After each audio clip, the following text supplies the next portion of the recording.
नमस्कार मित्रांनो, मी अमित महाराष्ट्रातून सातारा जिल्ह्यातला आहे. दुबईत मी गेल्या 4 वर्षापासून राहतो आहे. तर मला आज व्हिडिओ शेअर करण्याचं असं कारण की दुबई म्हणजे आपल्याला फक्त असं माहिती आहे की दुबई फक्त उंच उंच बिल्डिंग आणि ह्या सगळ्यांनी वाळवंट हेच सगळं माहिती आहे. पण दुबईची ही दुसरी बाजू पण आहे की जिथं खूप ग्रीनरी लोकांनी मेंटेन केलेलं आहे.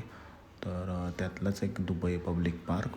तर जस्ट मला तिकीट घेऊ देत. इतर साधारणतः एका गाडीसाठी 10 दिरहम वगैरे असा खर्च आहे. त्यामध्ये किती लोक आहेत ते काय कॅल्क्युलेट करत नाहीत. फक्त 10 दिरहम प्रति गाडी असा साधारणतः इथला खर्च आहे. 10 दिरहम म्हणजे आपल्या इंडियन रुपीजमध्ये म्हणाल तर आता सध्या 24 रुपये 50 पैसे इतका दर चालला आहे. म्हणजे साधारणतः इंडियन रुपीजप्रमाणे किती 250 ते 300 रुपयेपर्यंत आपल्याला एंट्री तिकीट पडते. पण तरी पण इथं ते 250-300 रुपये वर्थ आहेत, कारण की खूप सुंदर जागा आहे. आणि जर बघाल तुम्ही तर इतकी ग्रीनरी मेंटेन केली ह्या लोकांनी. हे असे झेब्रा क्रॉसिंग जे वाटेत लागत आहेत हे प्रॉपर, म्हणजे इथं पेडेस्ट्रियनला पण खूप सन्मान दिला जातो.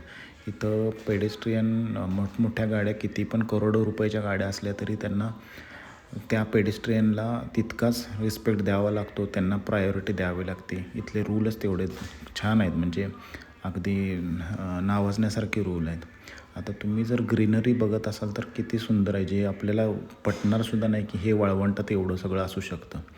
पूर्वी दुबईला येण्याच्या आधी मला कधीही असं वाटत नव्हतं की वाळवंटात इतकी ग्रीनरी मेंटेन असू शकते. हे मी प्रत्यक्ष अनुभवतो आहे. त्यामुळे मला एवढं सांगायचं आहे की आपल्यातल्याने कोणी दुबईला व्हिजिट केलं किंवा आपल्यातले जे रेसिडेंट ऑलरेडी दुबईमध्ये राहतात, ज्यांनी कोणी या भागात व्हिजिट केलं नसेल तर नक्की या भागाला व्हिजिट करावं. कारण की इतकं ह्या लोकांनी छान मेंटेन केलं आहे या भागात की 10 दिरहम म्हणजे काहीच नाही. या इतकं जे ग्रीनरी मेंटेन करणं किंवा यामध्ये जे गोष्टी सगळ्या अनुभवायला मिळतात. आता इथं एक छोटंसं झूसारखं बनवलं आहे, म्हणजे यामध्येच आपल्याला शहामृग असेल, हे बघा, हे आपलं हरिण छोटंसं. तर त्याला खेळायला अगदी तुम्ही त्याला हात पण लावू शकता. एक मुलगा आत पण गेला आहे बघा, तो त्याच्याशी खेळतो आहे आणि तो किती वेगवान पळतो आहे. तर आपण एवढ्या जवळ इथं आल्यावर आपल्याला गाढवं पण बघायला मिळतं आहे, जे की आपण पैसे देऊन हे बघतो आहे. साधारणतः हे शहामृग आता अगदी जवळून ते मोबाईलला हे करा, त्याला वाटतं मी खायला काहीतरी घेऊन आलो आहे. पण हे बघा, आता आपल्या इथं कोंबड्या, ज्या की आपल्याला झूमध्ये बघायची वेळ आली. कोंबड्या, ससे, म्हणजे ज्या गोष्टी आपण सहज आपल्या इकडे बघू शकतो त्या गोष्टी आपल्याला इथं झूमध्ये बघायला मिळतात. हे इतकं सुंदर आहे हा परिसर. जर तुम्ही हा परिसर बघितला तर खूप, म्हणजे आता आम्ही अनुभवतो आहे हा एरिया, त्यामुळं मी शब्दात नाही सांगू शकत इतकं. पण ज्यावेळेस प्रत्यक्ष तुम्ही कधी इथे व्हिजिट कराल तर दुबईमध्ये नक्कीच बघण्यासारखा हा एरिया आहे.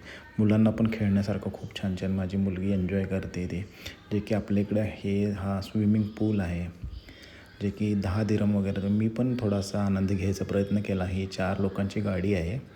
तर त्यात 4 लोक बसून साधारणतः 50 दिरहम तिकीट आहे याला. म्हणजे 4 लोक बसून आपण फिरू शकतो. फक्त एवढंच की हे घेतलं तर पाय खूप दुखतात, कारण की 4 लोक बसून स्टेअरिंग 2 आहेत, पण मात्र एकानेच ते पॅन्डल मारायचे. मुलगी माझी खेळते, स्केटिंगचा आनंद घेतला आहे भरपूर. पण एकंदरीत बघितलं तर हे खूप छान, नक्की व्हिजिट करण्यासारखं आहे. दुबईला जेव्हा कधी याल किंवा रेसिडेंट कोण तुम्ही असाल तर नक्की ते मुश्रीफ पार्क म्हणून एरिया आहे. तुम्हाला इथं मोर पण पाहायला मिळतील, जे की ओपनली फिरत असतात. तुम्ही ते अनुभवू शकता, फोटोज घेऊ शकता आणि एकंदरीत खूप छान आहे. तर तुम्ही नक्की व्हिजिट करा आणि माझा व्हिडिओ शक्यतो तुमच्या फ्रेंड सर्कलमध्ये सर्क्युलेट करा आणि शेअर करा, सबस्क्राईब करा. थँक्यू.